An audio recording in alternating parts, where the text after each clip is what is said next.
Hello students, आज हम लोग बात करेंगे इलेक्ट्रोड विभव की। हमने कल बताया था ना कि इलेक्ट्रोड विभव और इलेक्ट्रोकेमिकल सीरीज इलेक्ट्रोकेमिस्ट्री में ही आपका ये सब है। ठीक है, तो कल बात किए थे ऑक्सीकरण और अपचयन की यानी रिडॉक्स रिएक्शन की। दो डिफिनेशन हो गया था, ऑक्सीजन के आधार पर और हाइड्रोजन के आधार पर। आज इलेक्ट्रॉनों के आधार पर बात करेंगे कि ऑक्सीकरण और अपचयन को कैसे परिभाषित करते हैं इलेक्ट्रॉन के कॉन्सेप्ट के आधार पे। ठीक है, तो यहाँ बात हो रही है सबसे पहले आपकी एक इसमें वर्ड है वोल्टीय सेल, कि वोल्टीय सेल होता क्या है। वोल्टीय सेल को आप कहीं कहीं पढ़ेंगे कि गैल्वेनी सेल भी लिखा होता है। तो इसकी डिफिनीशन ये होती है कि जिस सेल से विद्युत ऊर्जा हमको प्राप्त होती है उसको आप कहते हो वोल्टीय सेल या गैल्वेनी सेल। गैल्वेनी सेल रासायनिक ऊर्जा को विद्युत ऊर्जा में परिवर्तन करता है, जिसके फलस्वरूप हमको जो एनर्जी प्राप्त होती है विद्युत ऊर्जा। और जो ये आपको पूरा एक क्वेश्चन लिखा हुआ है जिंक का, कि जिंक 2 इलेक्ट्रॉन को त्याग रहा है, फिर जिंक बना रहा है 2Cl - Cl2+2 इलेक्ट्रॉन। तो उसका क्या मतलब है, जैसे कि अगर कोई भी आपका, मैंने यहाँ पे 2 लिए हुए हैं, एक जार में मैंने लिया है, 2 इलेक्ट्रोड आपके लगे हुए हैं, एक आपका एनोड है, एक आपका कैथोड है। ठीक है, तो इन दोनों इलेक्ट्रोड पर भी ऑक्सीकरण और अपचयन की क्रिया होती है। एनोड पे ऑक्सीकरण होता है। अब ऑक्सीकरण जो आपका होता है, देखिए ये यहाँ पे एनोड लगा हुआ है, पॉजिटिव चार्ज है, ये कैथोड है आपका। ठीक है, तो जो रिएक्शन मैंने ऊपर लिखा हुआ है कि जब जिंक आपका 2 इलेक्ट्रॉन को त्याग, क्योंकि मेटल है तो जब इलेक्ट्रॉन को त्याग डोनेट करेगा तो वो पॉजिटिव आयन बनाएंगे। तो जिंक से जिंक आयन बनने के लिए या फिर जिंक आयन से जिंक आयन बनने के लिए 2 इलेक्ट्रॉन का त्याग करेगा। सिंपल सी बात है, धातु बनाने के लिए इलेक्ट्रॉन का त्याग होता है। और आपका जो क्लोरीन से क्लोराइड जब बनेगा तो इलेक्ट्रॉन को क्या करेगा, वो ग्रहण करेगा, क्योंकि क्लोरीन का जो होता है इलेक्ट्रॉनिक विन्यास 2, 8, 7, बाहरी कक्षा में 7 इलेक्ट्रॉन होते हैं, तो एक इलेक्ट्रॉन को ग्रहण करेगा अपनी बाहरी ऑक्टेट को फुलफिल करने के लिए। इसलिए क्योंकि वो जो एटम है हमारा वो स्टेबल कंडीशन में रह सके। कोई भी एटम है, कोई भी आपका तत्व है, तो वो हमेशा स्टेबिलिटी पाना चाहेगा, इलेक्ट्रॉन को डोनेट करके या इलेक्ट्रॉन को गेन करके। ठीक है, तो यहाँ बात हो रही है आपके इलेक्ट्रोड विभव की। तो जैसा कि डिफिनीशन में लिखा हुआ है कि जब किसी धातु की छड़ को, एक लाइन को समझिएगा, किसी भी धातु की छड़, मैंने जिंक का ले लिया, जिंक का रॉड है और उसको लवण की विलयन में डुबोया जाता है। तो ये ध्यान रखना है आपको, जो भी सॉल्ट जो सॉल्यूशन होगा वो उसी मेटल का होगा। तो जैसे कि यहाँ पे मैंने जो सॉल्यूशन लिया हुआ है वो भी जिंक का ही है। ठीक है, जिंक क्लोराइड आप मान सकते हो, जिंक क्लोराइड है, क्योंकि जब किसी भी धातु की छड़ को उसके ही लवण के विलयन में डुबोया जाता है, देन जिंक का रॉड है और जिंक के सॉल्यूशन में डुबोया जाता है, तो जो धातु की छड़ होती है, जो हमारा जिंक का जो रॉड है वो सॉल्यूशन के सापेक्ष, जो हमारा विलयन है उसके सापेक्ष धन आवेशित या ऋण आवेशित हो जाता है। मान लीजिए मैंने एक जिंक का रॉड लिया, उसको जिंक के सॉल्यूशन में मैंने थोड़ा डीप किया, तो जो हमारा मेटल का रॉड है वो पॉजिटिव या निगेटिव हो जाता है। धन या ऋण दोनों हो सकता है, ज़रूरी नहीं है कि वहाँ पे सिर्फ धातु या अधातु भी हो सकता है। तो उसके रिज़ल्ट में हमको क्या होता है कि जो हमारा सॉल्यूशन होता है और जो रॉड होता है, जो मेटल होता है, उसके सापेक्ष दोनों में एक विभवांतर स्थापित हो जाता है।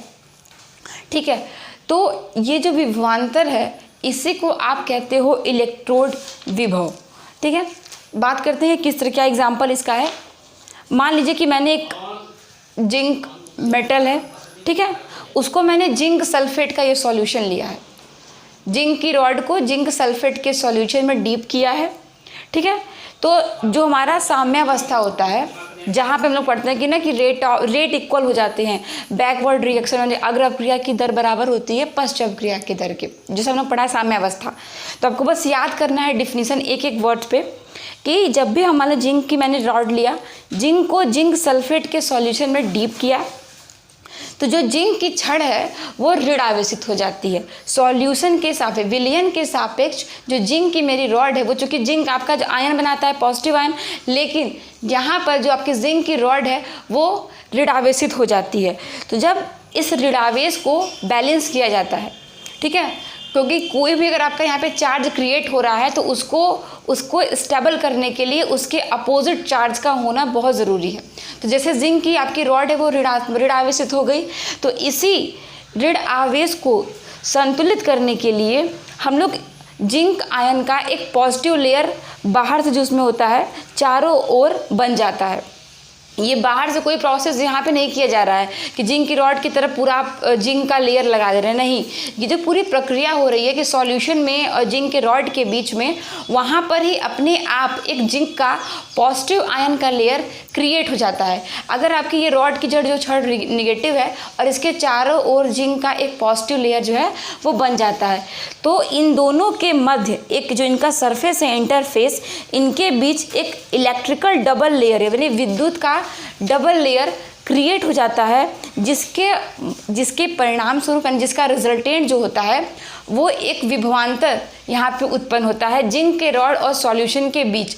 जो ये विभवांतर उत्पन्न हो रहा है इसी को कहते हैं इलेक्ट्रोड पोटेंशियल यानी इलेक्ट्रोड विभव। जो ये फिगर है एक बार फिर से इसको डिफाइन कर दे रहा है।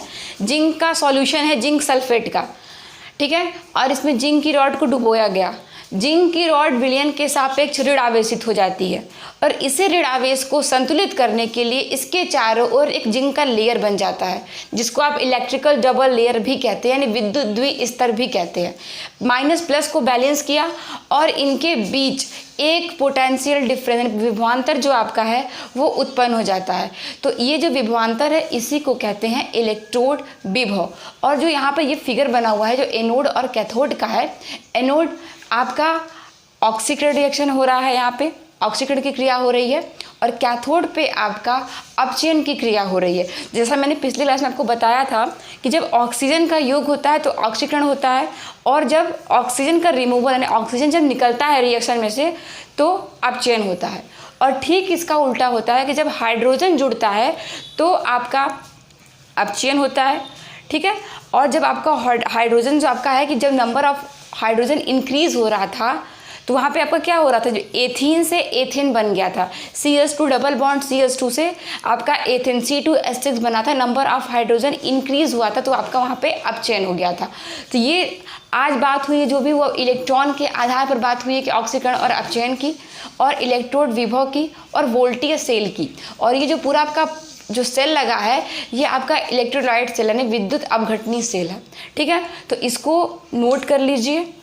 और आपका जो टॉपिक नेक्स्ट चलेगा वो आपका चलेगा मानक इलेक्ट्रोड विभव। तो उस टॉपिक पे नेक्स्ट क्लास में चर्चा करेंगे। तब तक के लिए थैंक यू।